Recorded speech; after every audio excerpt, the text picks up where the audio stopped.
Magandang araw mga kapatid, Nox Vlog. Andito tayo ngayon sa Motorstar, Florida Blanca, Pampanga branch para mag-update para dito sa Easy Ride 150Q na carburetor, no? Na version 2 na dahil yung unang release nito mga kapatid nagkaroon ng issue dun sa mags. Pero ngayon binago na nila kaya titingnan natin, no? So abangan po natin yan, pero bago yan huwag niyo kalimutan na mag-subscribe sa aking channel. Then click mo na rin yung notification bell para updated tayo sa mga sulit ko pang videos.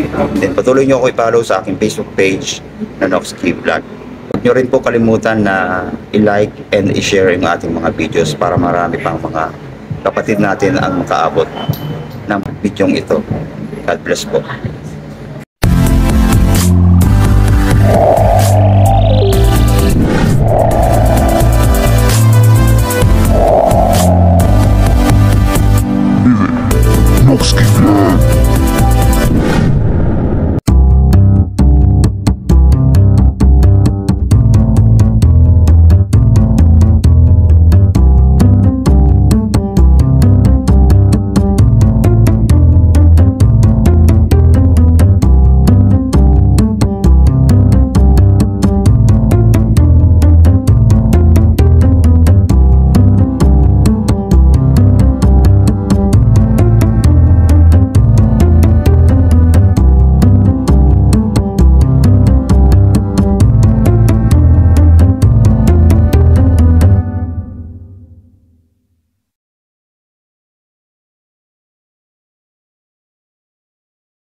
So ayan, mag-update tayo mga kapatid para dito sa Easy Ride 150Q na carburetor.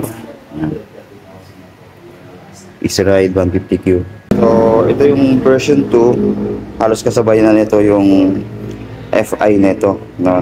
Dahil yung kanyang mags, ito yung bagong style ng mags niya. Yung mags nito iba doon sa version 1. So ngayon nagkaroon na siya ng 5 spokes, tapos may mga hati-hati yan, oh, sa gitna. Ayan yung design. Then tubeless na yung gulong harap at likod. Sabi matibay na daw ito mga kapatid. Then ayan naman yung disc brake niya sa likod. Natin no, nasa loob din at sa may left side, no? Yun yung kaiba dito. Tapos dito, ayan, kala mo wala siyang kickstarter, no? Hindi lang kinabit mga kapatid, pero meron po ito.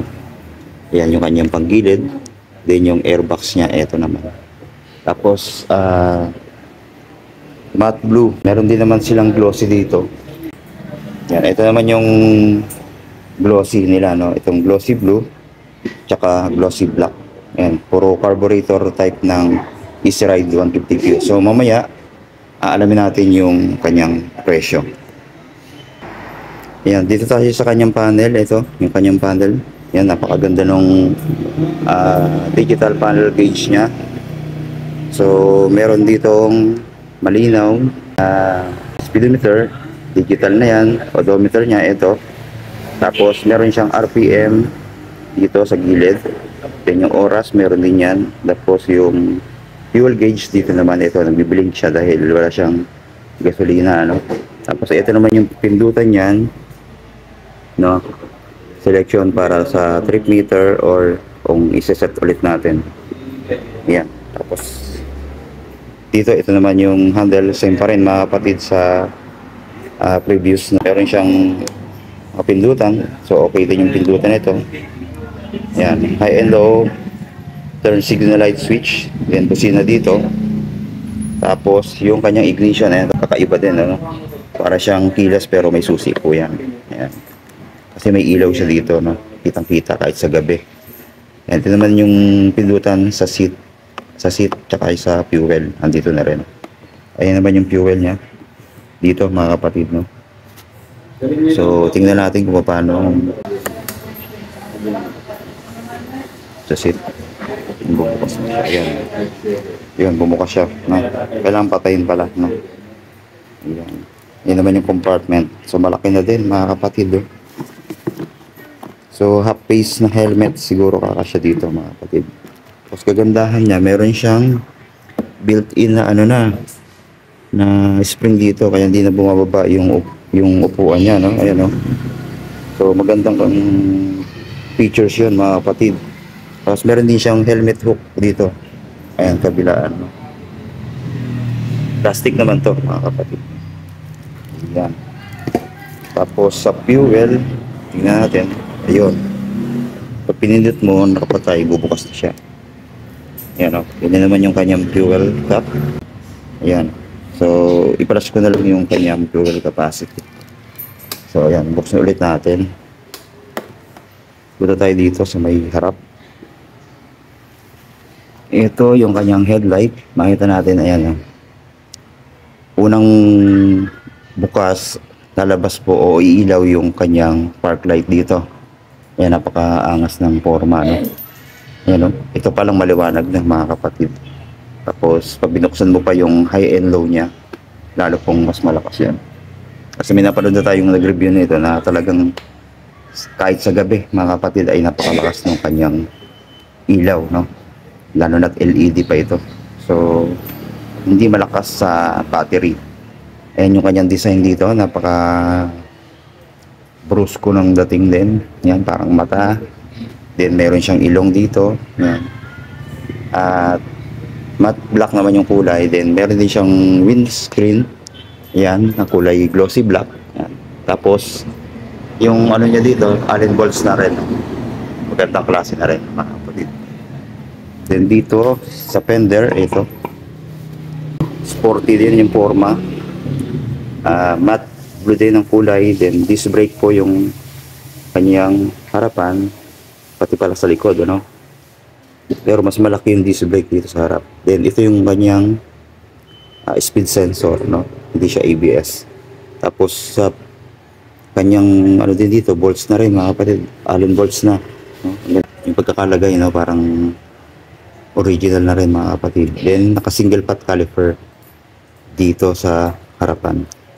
Tapos ang size ng gulong 130 by 60 by 13 dito sa harap.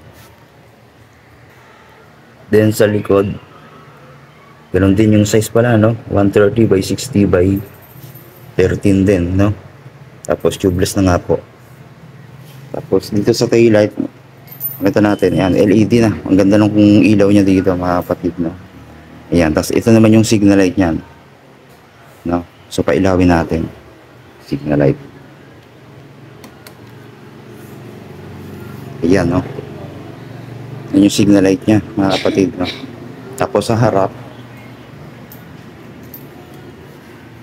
iyan naman po. Ang ganda, mga kapatid. LED na rin po yan. No? Tingnan natin sa kabila. Ayan. Tapos nagbiblink din siya, ayan, no? Tapos sa kabila, ayan naman. Dito naman, kita dito. Pati dito sa likod, oh. Ayan. So, activated po siya, no? Tapos may ilaw din yan dito sa may plate holder. Ayan, LED rin yan, kulay puti naman dito. Kasi ito na yung fender, napaka-bulky niya. Ayan, tapos hindi siya ganun kalambot yung fender, no? Tapos may reflector siya dito sa dulo, pati dito sa kabilaang side, no? Ayan. Tapos dito tayo sa may muffler, eto. Yan, naka-sporty design na rin, naka-taas na ng konti. Then ito yung heat guard niya. Yan, plastic. Tapos may tatak na motor star dito. Tapos yung muffler, ito naman, yung pinakadulo. Yan. Tapos air cooled, no? Tapos Euro 3 compliant na rin to, kaya clean emission, mga kapatid. Then dito sa kanyang side, sa likod, yan makita natin yung Easy Ride 150Q. Then yung kanyang decals na kulay parang gold ito, eh. Yan, oh. Ganda rin ang design. Tapos meron pa siyang matte black dito na plastic. Then dito ay glossy naman sa banda dito, glossy black. Tapos may tatak ng motor star yan dito. Tapos ayan, may mga design pa siya dito, mga kapatid. Tapos sa footdeck sa angkas, ito, nag-flip din, no? Tapos sa alloy po ito. Ayan. As dito sa footrest, sa rider, ayan, napakalapad din, no? Pwede mo ipwesto dito yung paa mo sa taas, then dito naman pwede rin, mga kapatid. Ayan, napaka spacious, mga kapatid. Dito tayo sa bandang harap. Ito naman makikita natin din yung decals din, nakalagay sport. Then yung decals pa rin na kulay gold na parang racing ang forma, no? Ayan, pang racing ang datingan. Sa kanyang price ngayong December, no? Ito. Low down payment niya 5,200. Ayan. Tapos yung monthly, ayan na po. So screenshot niyo na lang, mga kapatid. Tapos high down payment ay 8,600. Tapos din naman po yung mga monthly 24, 30 months and 36 months. Tapos yung zero interest, ito naman yung kanyang down payment 22,200. Then sa 6 months, meron siyang 8,333, 12 months 4,367, and 18 months 3,044. May rebate pa yan, ha, 300, mga kapatid, or 400. So ayan, mga kapatid, yung ating update sa Easy Ride. Ayan, meron pala tong ano, passing light, no? Ayan, ito yung switch niya, no? Ayan, diba? So okay na okay din to, mga kapatid, itong maxi scooter na to.